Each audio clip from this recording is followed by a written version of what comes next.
இன்றைக்கி மட்டன் தம் பிரியாணி எப்படி செய்யறதுன்னு பார்க்கலாம். இது ஒரு மஸ்ட் ட்ரை ரெசிபி. ஏன்னா இது அவ்வளோ சூப்பராக இருந்துச்சு. இதை செய்யறதுக்கு பிரியாணி பாட்டில் ஆயில், கீ, பட்டை, லவங்கம், ஏலக்காய், வேலி, அப்புறம் வெங்காயம் சேர்த்து நல்லா வதக்கிக்கோங்க. வெங்காயம் நல்லா கோல்டன் ப்ரௌன் ஆகிற வரைக்கும் வதக்கிக்கணும். அதுக்கப்புறம் 2 tablespoon biryani masala add பண்ணிக்கோங்க. நான் ஆச்சி பிரியாணி மசாலா தான் யூஸ் பண்ணேன். அதை ஆட் பண்ணிவிட்டு ஜிஞ்சர் கார்லிக் பேஸ்ட் ஒரு 3 டேபிள் ஸ்பூன் ஆட் பண்ணிக்கோங்க. ஆட் பண்ணிவிட்டு நல்லா வதக்கிக்கோங்க. ஜிஞ்சர் கார்லிக் பேஸ்ட்டோட ராஸ்மெல் போகிற வரையும் வதக்கிட்டு தக்காளி, பச்சை மிளகா, கொத்தமல்லி 3 ஒன்றா சேர்த்து நல்லா வதக்கிக்கோங்க.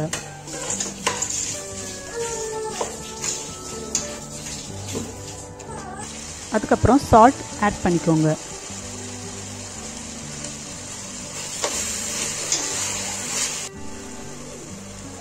புதினா சேர்த்து நல்லா வதக்கிக்கோங்க.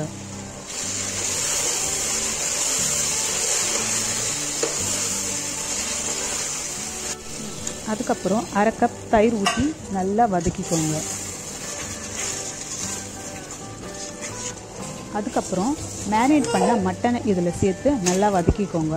இந்த மேரினேஷன் பண்ணுறதுக்கு சில்லி பவுடர், கரம் மசாலா, பிரியாணி மசாலா, தயிர், லெமன் எல்லாம் சேர்த்து ஒரு 1/2 அன் ஹவர் மேரினேஷன் பண்ணி வச்சுட்டேன்.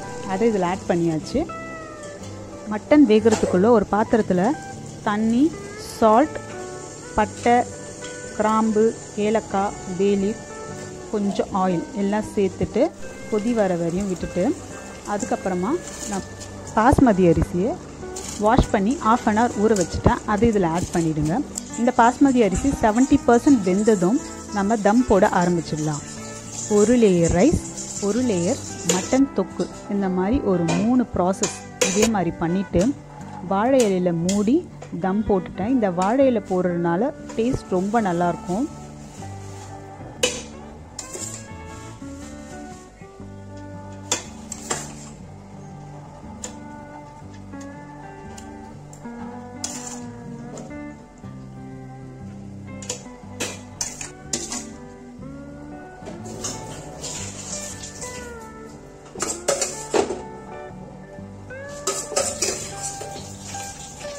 அதுக்கு மேலே கொஞ்சம் புதினா தூவிட்டு வாழை இலை வச்சு க்ளோஸ் பண்ணிவிடுங்க. க்ளோஸ் பண்ணிவிட்டு ஒரு காட்டன் துணி வச்சு இந்த மாதிரி மூடி வச்சுடுங்க.